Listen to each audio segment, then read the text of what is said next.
What's going on, y'all? So listen. What's going on, you guys? So we are back again, girl. Let me just tell y'all this. If y'all didn't see my other video that I posted earlier today, like I'm just looking at myself in the camera right now, and I just feel like a fugly bitch. I really do. I really do. But anyway, we're not going to do that. We're not going to do that. Anyway, this is Queen Sugar. We are back again for another episode. This is season 5, episode 2, mid-March 2020. Okay. So let's just go people by people. We got the whole situation with Darla and Ralph. You know what I'm saying? You know, they freshly off of being engaged and they actually acting, they're in engagement bliss at this point. You know, they're all googly and all lovey-dovey, you know.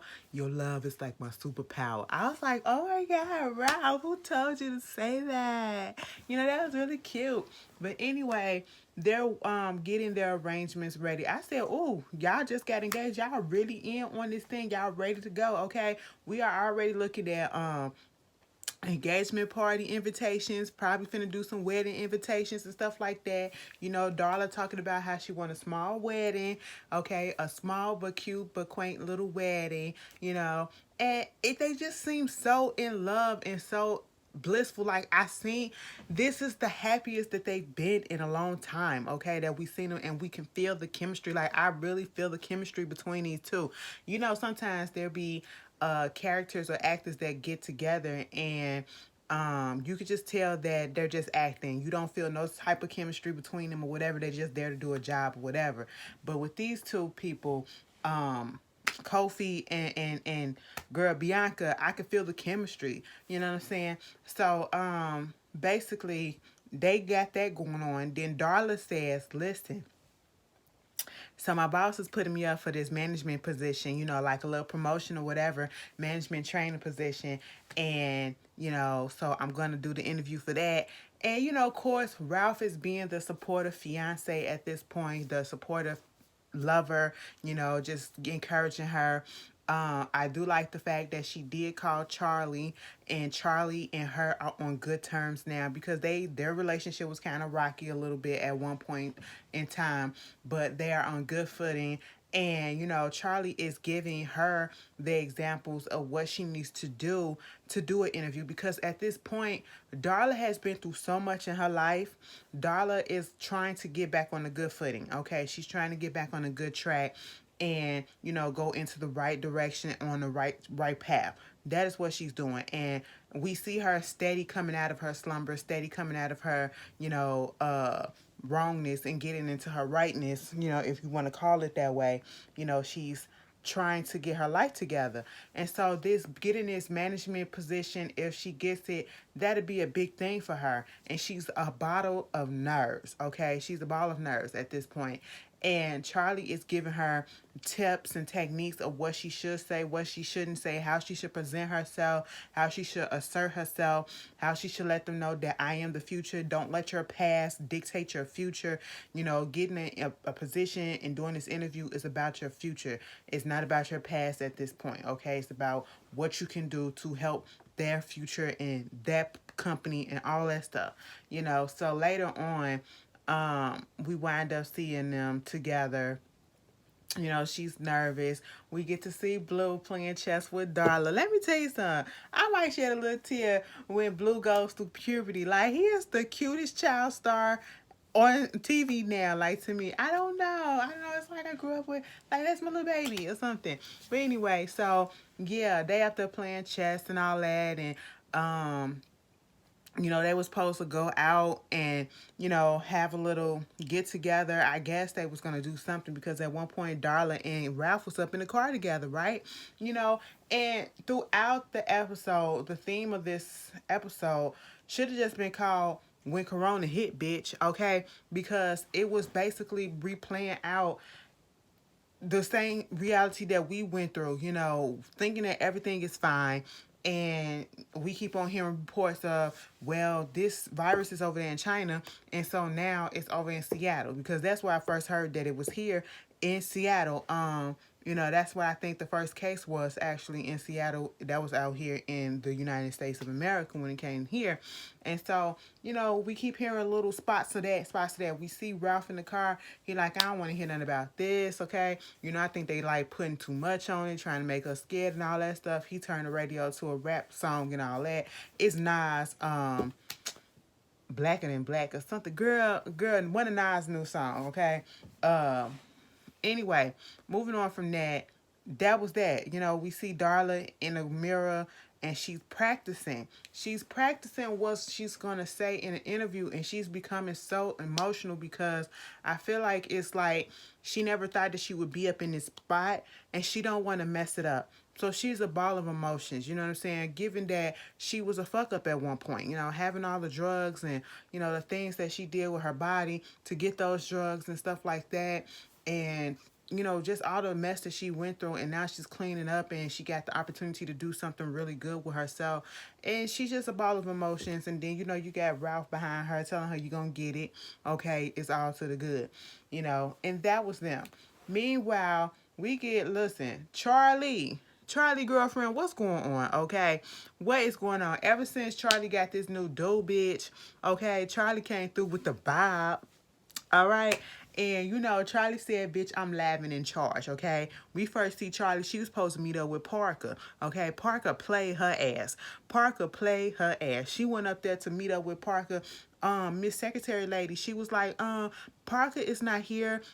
She cleared out her whole schedule, okay? She was like, bitch, that's not how you do stuff. Now, when you want to clear something out, because me and Parker, she scheduled this for us to have this conversation or this meeting at this particular time. Now, if you want to do something, it's called professionalism. You get on the phone, you let that person know that this will be canceled, this will not be happening, all this stuff. Girl, Charlie went down the line, and that lady was scared. That lady was sitting at that desk like, listen, lady, I understand, you know what I'm saying, but I'm just here to do my job, and she didn't tell me to do nothing, so please don't be mad at me, be mad at her.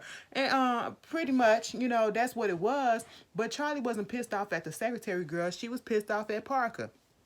Come to find out, Parker done took her shit and she done jetted, okay? She done gone to New York, all right? She done got a first class flight, no baggage, no luggage, no nothing. She just hopped on the plane and said, deuces, Louisiana, okay? Deuces, bitch. She was out of that piece, okay? So they trying to figure out what's going on with that. What is up with Miss Parker? And then once again, we get more news about the coronavirus coming in and taking over this case and this case or whatever. And so, she also gets a phone call from Micah. This time we see that Micah, since he is crossed over, he's now in the fraternity, he has more time to dedicate to his family, and it's about to be homecoming. And so, Charlie and Davis is coming out there to visit him at Xavier College, university. And so they happy about that. Bitch, they get down there to Xavier because, listen, she was like, I'll meet you at your dorm. She was like, Michael was like, no, ma'am, don't do that because my roommate, he is a slob, and you'll be trying to get me out here and go take me to the ER, see if I need to get texts for anything because of how nasty the goddamn dorm is. I said, ugh. See, that's the one thing about dorm life out. No, because it's a small in quarters, okay? It's small quarters, and you got to deal with different personalities, and you don't know if y'all gonna mesh well, you know what I'm saying? And then your mess over here, you clean, they junky. That shit'll get to me. The person in me, oh my God, I like my stuff a particular way, bitch, okay? And that should get to me. But he was like, meet me at the quad, you will see me. You can't help but see me. So Davis and her come down there, they looking. Kiki is there. I was like, all right, Kiki's still up in the picture. Okay, thank you. I'm so glad for that, And she was like, hey, y'all. So listen, I see my friend over there, he got some smoothie, whatever. I'm finna go over there and get some. Do y'all want something to drink or whatever? I was like, nah, it's cool, it's whatever. So they go sit down, they waiting for Micah and all this stuff, and then this little majorette, I don't know if they were sororities. They look like majorettes. They come pouncing past or whatever. And then here come them talking about the fraternity come around. And they was like, they finna introduce the new members, some new brothers that just crossed or whatever. So we see them with their mask on. And, of course, this is Micah's fraternity, right? So they come through. Mr. Showtime is him. We see them doing all the steps with the mask on and this awe of mystery, air of mystery and shit that's happening. And so they doing all the dance. First boy introduced himself and then he showed himself, okay? And he do his little jig and all that stuff. Micah get up there, Showtime. Okay, they do their stuff. He pulled his mask off, bitch. First of all, Charlie and Davis was like, where's Micah at? Too bad he missing all this because this is really nice. They was smiling, they was grooving to it and everything. But when Micah pulled that thing up off his face, girl, that frown, that smile went from to the fuck. I said, wait a minute. Both of them was like that. I said, what y'all got against fraternities? What's going on? Y'all got something that y'all ain't telling us? What's happening? Mike up there doing what he doing and his little jig, he look like he like play pumping in the air and all this stuff. And I said, right in front of your mama? Okay, I get you in the fraternity or whatever. You got to do what you got to do. But when they was finished, one of the little girls from the little majorette team came over there and he dancing all with her, acting all out and stuff. I was like, yo, mama, your daddy right there. I said, please don't turn into your daddy. Mind you, Kiki over there at the stand with her little friend looking at him like, ain't this some shit? Meanwhile, them two talking up in the,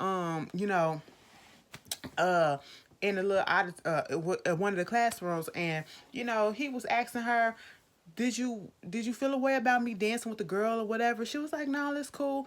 I get it. You in a fraternity. It is what it is. She was very understanding, which I feel is not gonna happen much too longer. Okay, I'm starting to see cracks. I don't want them to put cracks up in the relationship, but I'm starting to see it, and we saw it when Micah asked her, "Who's that dude that you was over there at that stand with?" Oh, that's Darrell. He in my arts class or whatever. His daddy owns a dealership up in Lafayette.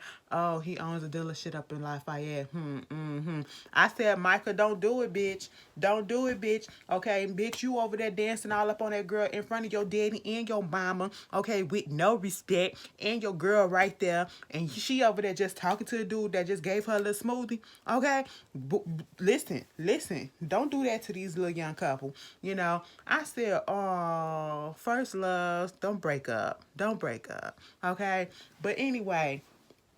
Micah had sat down the next day with Charlie, and we get down to the bottom of why she had the reaction that she had.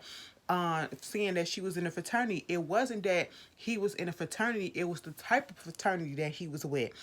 I guess this fraternity has a bad reputation of being thugs or being bad boys or whatever. And she thought that he would be in his father's fraternity, you know. And he was like, listen, I don't need dad's help. I didn't want his help. And I tried to get into his fraternity, but they didn't want me. And no, I didn't want his help. I'm good with where I'm at right about now, okay? I'm almost 20 years old. I don't need to keep on coming to y'all asking y'all for permission to do this and to do that. I said, if you want them to goddamn pay the goddamn check that you at, bitch, you better calm down. But I get what Michael was saying because Charlie was doing a lot. He can't choose his own fraternity. Like, damn, I'm pretty sure you raised your son right and you know how he is. He would make the right decision, for what's best for him and what feels right for him. Let him be the spirit that he is. And she was just talking about the case once again, the corona case come up, and she was saying, if this gets a little bit more, you're gonna have to come home with me. Okay, I want you to come home. He was like, it ain't even nothing like that. We all to the good down here. It's all great. I was like, okay, for now. Meanwhile, you got Vi and Hollywood. I'm so glad they still, baby, they are still going strong. That black love is everything. Okay, they up there. She brought him a little sign or whatever called the Real Spot or whatever for his men's center that he's opening up for the men to come and commiserate with each other and talk and get their issues out of all that stuff and make them feel good. Earlier he was getting stuff ready with Prosper, and Prosper was Prosper. Is it Prosper? Prosper. He was telling him how, yeah, we used to have a men's night every Friday, every Thursday night.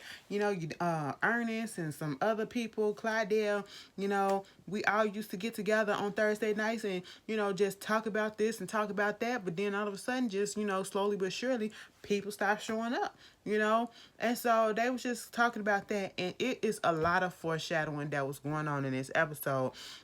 that plays a part in what went on in reality, because I'll get to it at the end. But you know, we see Prosper helping him get this place open. We see Hollywood up there talking to Ralph to get him out there to help him get the place open, you know, finish up the repairs so that they can open up on time.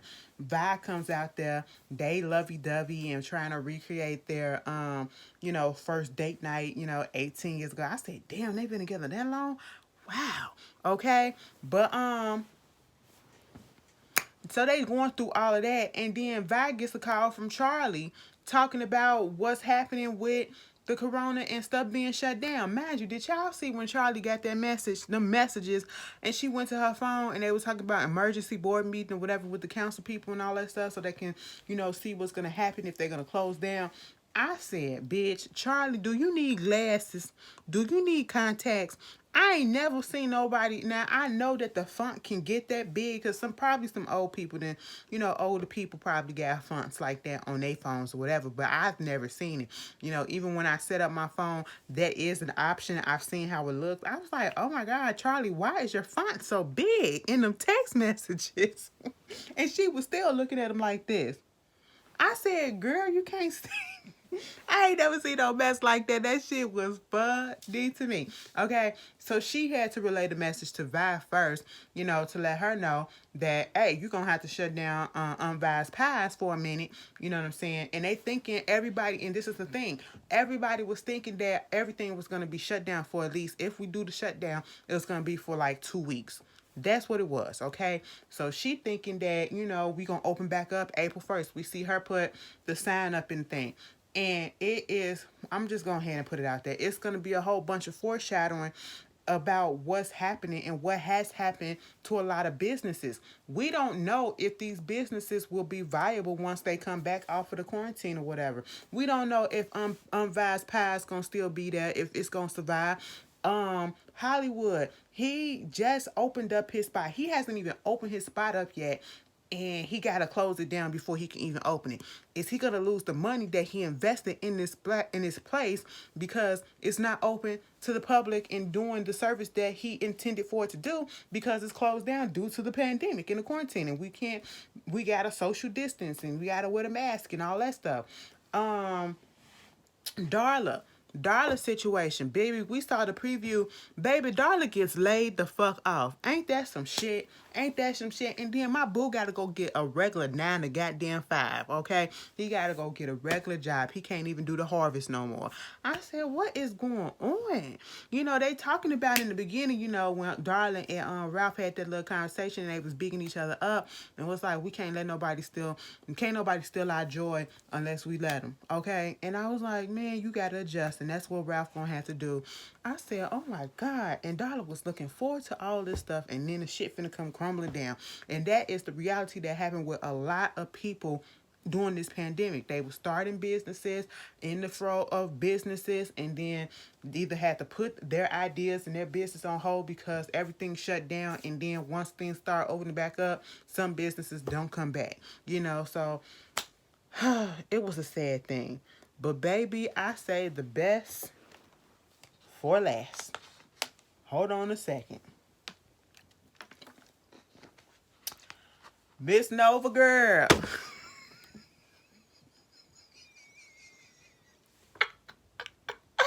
Ma'am, mama, I could have told you this. I could have told you this wasn't going to go the way that you thought this was going to go, baby.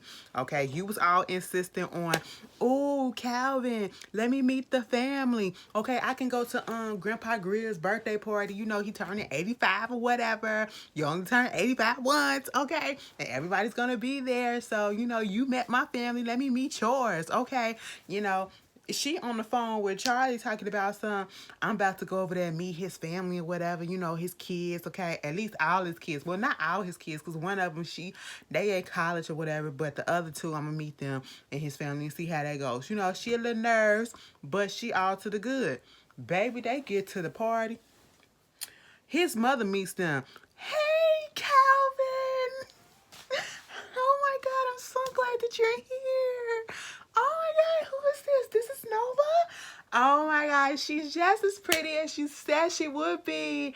Oh my God, how are you? I am so and so and so, and you are just as lovely as can be. Go on out there and enjoy the party. I mean, go walk her around, go show her everything, just have a good time.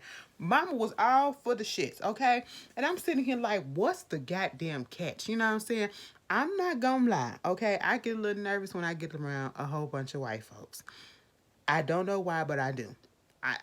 I get the way that they want to say they get alarmed, or some of them, feel away when they get around a bunch of black folks. That's the way I do when I get around a bunch of white folks like that. I feel out of place. That's what it is, okay? It's not I'm scared to be around you. It's just that I feel out of place.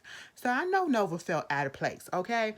Baby, they went back there to go see Grandpa Grill. Grandpa Grill saw Calvin and was like, hey, my boy, what's going on? It's good to see you. Baby, he had a smile on his face, but when Calvin introduced Nova to him, that smile and that thing dropped to, what the fuck is this standing in front of me? I said, is it because she black? Or is it just because it ain't Haley? Haley, the ex-wife, and you done moved on and brought a new bitch into the house. Which one is it, Grandpa Grill? You're an old bitch, because it could go either way, with his old ass. And then his daughter come over there. Dad, so happy to see you. What took you so long? It was like I had to go pick you up a present. And actually, Nova right here, she's the one that picked it out for you. And she was like, oh my God, how are you doing? My name is so-and-so, and you are, okay, cool. I love the necklace. The little girl was receptive, okay? Next thing you know, Calvin was trying to, meanwhile, when they was doing all that, Mama was in the background. You had to see Mama's face in the background when they was talking to Grandpa Grill. All that smiling and shit that she did when Nova first got introduced to her, it was like a different look on her face. Like she was worried, like she really wasn't here for what was going on. It was like her true face, okay? Like she didn't know which way this shit was gonna go. She was concerned and all that stuff. I said, true colors showing, okay? Meanwhile, Calvin tried to introduce his older son to Nova, and he was like, this is so-and-so, and this is Miss Nova. And was like, how you doing? Then I'm finna go back over here, okay? I said Buddy wasn't here for it, okay? He was not here for it. So they standing over there talking, how you doing? You feeling good or whatever? Next thing you know, the ex-wife shows up. The kids is over there with the ex-wife. Mom, how you doing? Oh my God, Mom, yes, you're here.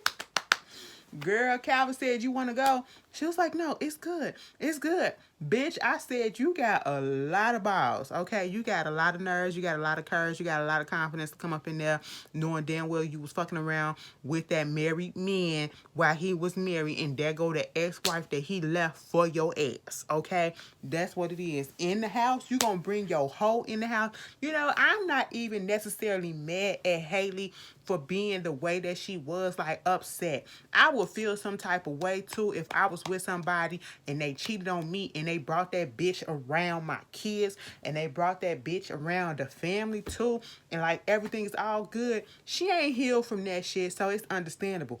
But baby, Haley showed up and Haley saw Calvin and Nova and chose violence, okay?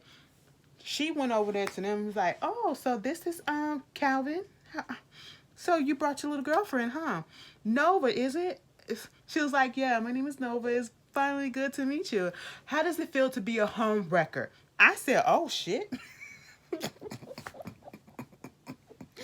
It's funny to finally see you after you destroyed the whole family life. I said, wait a minute. We're going to do this at Grandpa Grill's birthday party? I said, oh, let me pull up a seat so I can witness the shit go down. I said, no, I could have told you to stay home. I could have told you to stay home because either the mama was going to give it to you or the ex-wife was going to show up and give it to you. And the ex-wife showed up and gave it to your ass, okay? Called to a hoe, called to a home wrecker, called to a side piece and said, you know what? You're not the only one. Oh, I guess you didn't realize that you wasn't the only one that he go after because he has a type. He always go after, the exotic kind. I said, also, went to the whites, the exotic is black? Black is exotic? And she was like, listen, the black girls, the dark-skinned girls. Now, when she said dark-skinned girls, Bitch, something about that just stirred in my spirit in a negative ass way, and it just made me mad. Okay, I said throughout this whole little speech that Haley was giving, she wanted to call Nova a nigga so bad. She wanted to say the N word so bad to her, okay? Especially when she called her sugar. I said, oh no, that's not what we're gonna do here, ma'am. Okay, but I said continue because this is getting good. I said keep on digging that hole, Haley, because you upset and you hurt, but keep on digging that hole and say something that you ain't supposed to say. She said exotic women, okay, you know, he like them black, dark skin, the blacker, the better, you know, with the big butts, and usually they're bigger. You're a little smaller than what they are with their big butts and all this stuff. I said, oh my God. Haley. Nova couldn't do nothing. Nova said, you don't say nothing like that to me. I said, Nova, that's all you got? I know we at these white folks' house and they'll probably call the police on your ass, but that bitch came into your personal space saying all that shit and you just gonna take it, bitch? She said, I got to because once again, white. I said, I guess, but it wouldn't have been me. Haley would have got slapped. Haley would have got slapped, okay? Put the cuffs on me, bitch, because I'm finna slap this hoe, okay? Because what you not gonna do is disrespect me, and I didn't disrespect you. It's not my fault that your man didn't want your ass. And Calvin had to put his foot down and say, bitch, yes, I was just fucking them hoes until the one that I wanted came and finally wanted me, talking about Nova. I said, oh, so that's what it is? And he was like, the one that I actually love, the one that I ever loved. I said, oops, oops. So Haley, he never loved you. He was just with you to be with you. Okay, see, I don't want to be in a relationship with somebody that I'm just with to waste my time or because it's what to be expected. No, I ain't got time for that, okay? But baby, after that, you know, they left, they walking down the next day, walking down the little court, the water bank or whatever, riverbank. And Nova was a little quiet. He trying to understand what's going on. She was like, so it was many more? What are you? He was like, of course. I had many more women just like you had probably other men before me. It was all before you. You know what I'm saying? And it was like, you know, so you using me as a fetish? You like all black girls? He was like, I like all women, okay? I just am in love with you. That's all he had to say for Nova to bypass all that. I said, Nova girl. Really? And then when they were sitting down there looking at the news or whatever, he up there kind of giving Trump a little bit of leeway. You know, some of the things that he say. No, all of the things that he say. Okay, well, all of the things that he says are lies. You know, I was sitting here like, we're not gonna do that. I said, you a little Trump? What's going on? I said, Nova, this ain't gonna work. And they supposed to be quarantining together. Bitch, no. Dump him and let it go, okay? But that was Queen Sugar, y'all. It was another good episode. You guys tell me how you felt about it, and I will see you guys later tonight for The Oval. Peace.